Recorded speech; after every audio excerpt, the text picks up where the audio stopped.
여태까지의 역사적인 흐름을 봤을 때는 금값이 비싸졌다라고 해석을 하기보다는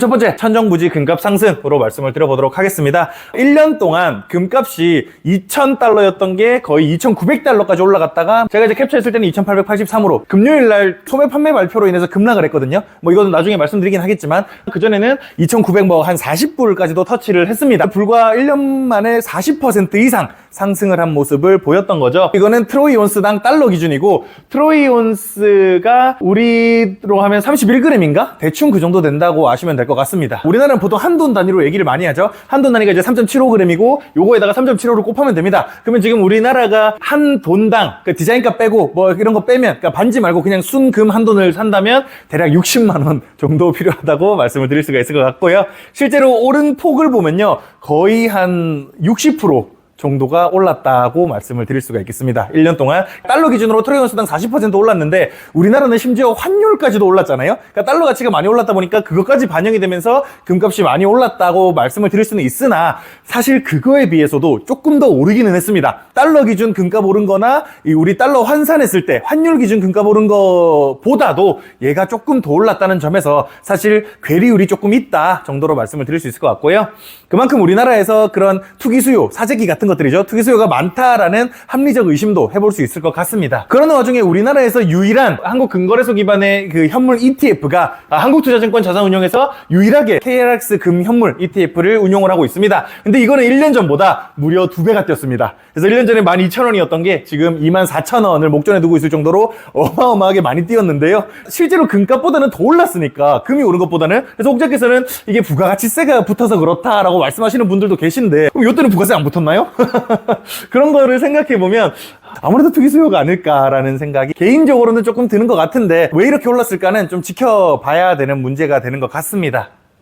약간 아파트 광풍 같은 느낌. 좀 그런 느낌도 있죠. 우리나라도 항상 뭐 한 번에 하면 다 같이 해야지 뭐 이런 게 좀 있다 보니까 그런 것 같기도 하고 아니면 정말로 돈 좀 있는 사람들이 위기의식을 느껴서 어마어마하게 사재기를 하는 건지 뭐 알 수는 없죠. 그러는 와중에 은 선물도 당연히 이제 금오름이 이제 은도 항상 같이 따라가줬었죠. 은도 거의 달러 기준으로도 한 40% 정도 상승을 하는 이슈가 있었습니다. 우리나라도 금이 지금 없어서 못 팝니다. 골드바 판매 중단에다가 그러니까 현물로는 진짜 없다는 거죠. 그러는 와중에 은 수요도 너무 많아지니까 실버바까지도 판매 중단되는 이슈가 발생을 하게 됩니다. 그래서 이제는 만질 수 있는 순금은 정말로 쉽지 않고 저도 다음 달에 제 애가 돌인데 저희 어머니는 한 지지난달인가 돌반지를 사셨거든요. 근데 그때 한 4, 50에 사셨는데 저희 장모님이 또 돌반지 하신다고 엊그젠가 갔는데 67만 원에 샀다는 거예요. 그래서 불과 이제 한 달 만에 가격을 20, 30% 더 비싸게 사는 이런 이슈도 최근에 나온다는 걸 보면 야, 참 무섭다라는 생각도 많이 드는 것 같습니다. 비단 우리나라만의 상황은 아니고 서양 놈들도 되게 이슈가 크게 있다. 런던 금거래소랑 뉴욕 금거래소의 가격 차이가 발생을 할 수밖에 없습니다. 그러니까 어느 정도 폐쇄된 구간에서 거래를 하다 보니까 보통 이제 런던 거래소는 런던 안에서 하고 뉴욕 거래소는 뉴욕 거래소 안에서 하다 보니까 물론 국제 가격은 있겠으나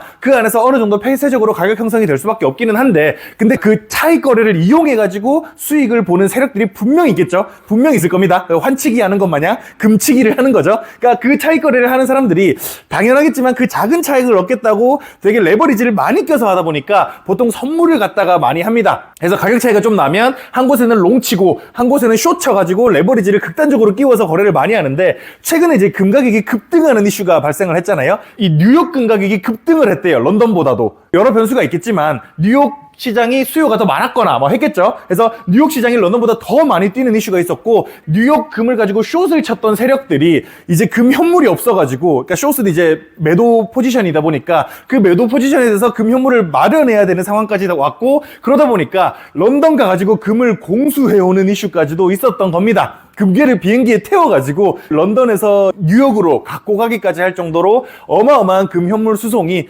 지난주와 지지난주 사이에 있었습니다. 단순히 이제 뭐 선물 쇼 포지션을 메꾸기 위해서만은 아닐 수도 있겠죠. 트럼프가 이제 관세를 모든 것에 매기겠다고 협박하니까 그 전에 빨리 금을 뉴욕으로 갖고 오자라고 하는 세력들도 있을 수도 있는 거니까 그건 이제 뭐 당장 알 수는 없지만 일단 이런 이슈들이 있습니다. 그런 와중에 금 가격이 어떻게 변동되어 왔냐에 대한 역사를 좀 설명을 드려보자면요. 일단 첫 번째로 금 가격이 아주 크게 올랐던 게 1970년대에서 80년 사이까지였습니다. 요 시절에는 닉슨 쇼크라는 게 있었던 시기였고요. 원래 2차 세계대전이 끝나고서 금태환제를 기반으로 1온즈당 몇 달러 이렇게 이제 고정 환율제로 달러를 기반으로 세계 무역 질서가 형성되어 있었습니다. 2차 대전이 끝났을 당시에는 미국이 전 세계 금의 70%를 가지고 있었거든요. 그러다 보니까 2차 대전 끝나자마자 야 니네 우리가 금 제일 많이 갖고 있으니까 달러로 거래해. 니네가 달러 충분히 모아오면 우리가 금으로 바꿔줄게 라는 조건으로 금태환제를 기반으로 고정 환율제를 하고 있었고, 그게 깨졌던 게 닉슨 쇼크였었습니다. 그 전까지는 고정 환율제로 금 가격이 고정돼 있었어요.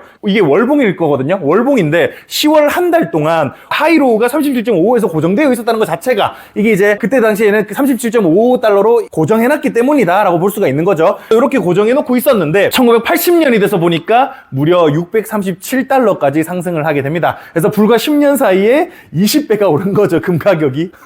물론 당연히 닉슨 쇼크라는 충격이 있었기 때문에 금 가격이 이렇게 폭등을 했었을 거고, 그러니까 이거는 사실 금 가격이 폭등을 했다고 보기보다는 달러 가치가 폭락했다라고 봐야 더 맞는 말이 될 겁니다. 그거를 어느 정도 반증하는 것 자체도 석유 가격도 들 수가 있겠죠. 석유 가격도 보시면 1973년 정도겠죠. 요 이전에는 석유 값이 4달러 정도밖에 안 됐습니다. 근데 요게 1차 오일 쇼크 때 15달러까지 상승을 하고, 그 다음 2차 오일 쇼크 때 40달러까지 상승을 하게 됩니다. 석유 가격이 불과 이제 뭐 1년도 안 되는 시간이죠. 1년도 안 되는 시간 사이에 3배가 뛰는 이슈가 발생을 하니까 우리가 얘기하는 1차, 2차 오일 쇼크라고 하는 시기가 요때였고, 우리나라도 요때 사실 엄청난 인플레이션으로 많이 힘들었기도 했는데 우리나라뿐만이 아니라 전 세계가 많이 힘들었습니다. 그리고 이제 사실 이거를 인플레이션이라고 봐야 되냐 아니면 달러 가치의 폭락이라고 봐야 되냐, 요거는 이제 뭐 각자의 관점에 다르겠지만 금 가격과 WTI 가격이 같이 올라갔다라는 거는 어떤 자산이 올랐다라기보다는 달러 가치가 폭락했다라고 해석하는 게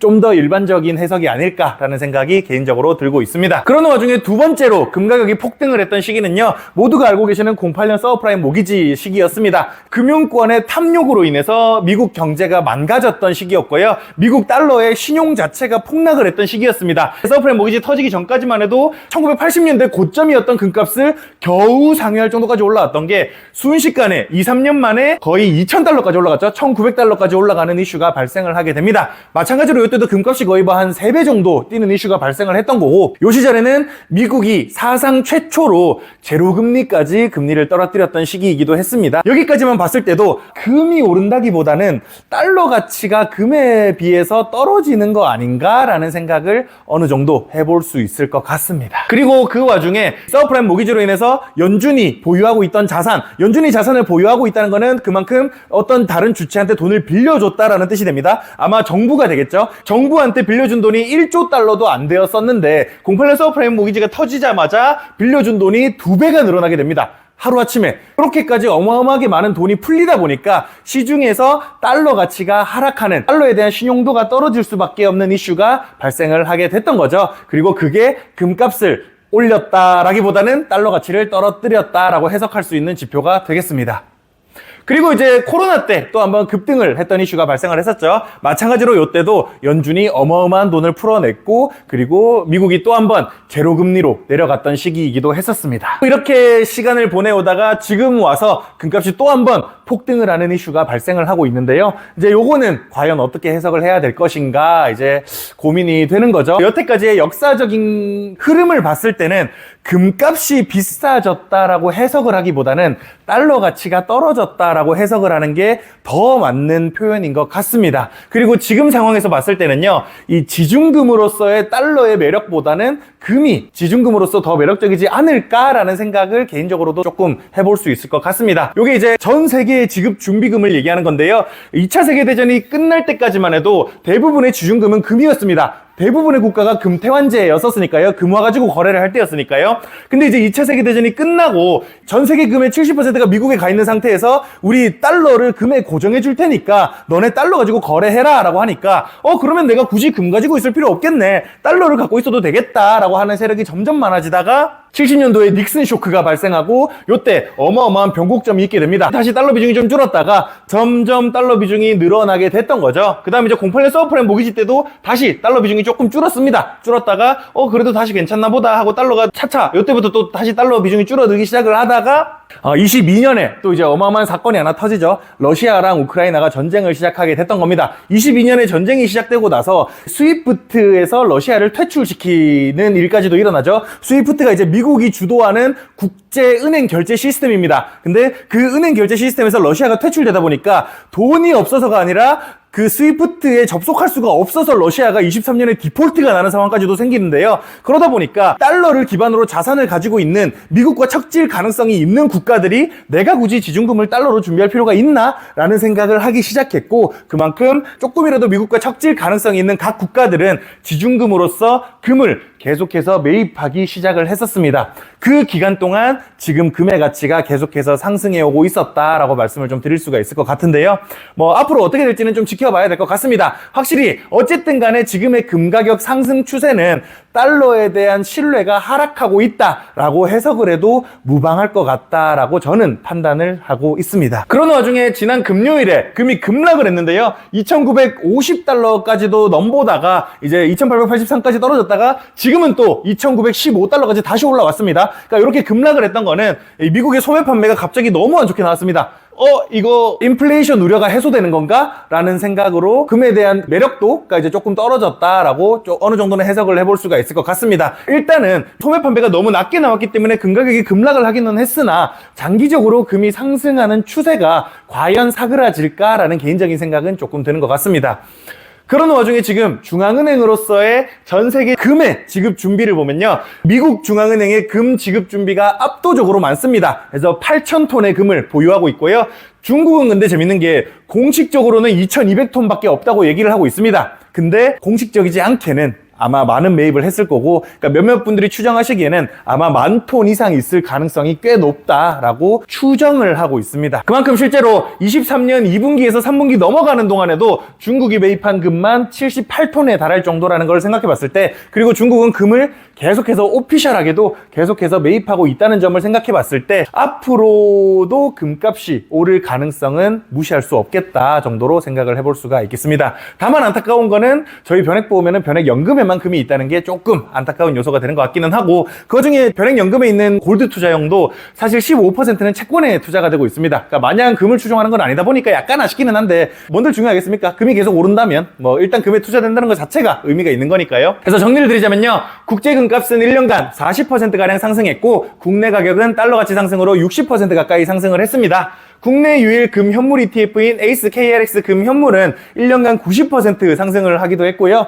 부가세 때문이다라고 많은 분들이 얘기를 하는데 왜인지는 저는 잘 모르겠습니다. 근데 금가 급등으로 시중에서 판매되는 골드바가 동나기도 하고, 덩달아 은가격 상승 및 실버바도 판매 중단되는 이슈까지도 일어났습니다. 역사적으로 인플레이션이 아주 심하거나 이자율이 아주 낮아질 때 금가격은 상승해 왔다라고 말씀드릴 수가 있겠고요. 결국 금의 가치는 달러와의 가치 및 신뢰와 역의 상관관계가 거꾸로 움직인다는 거죠. 역의 상관관계가 있다고 보아야 하지 않을까 싶습니다.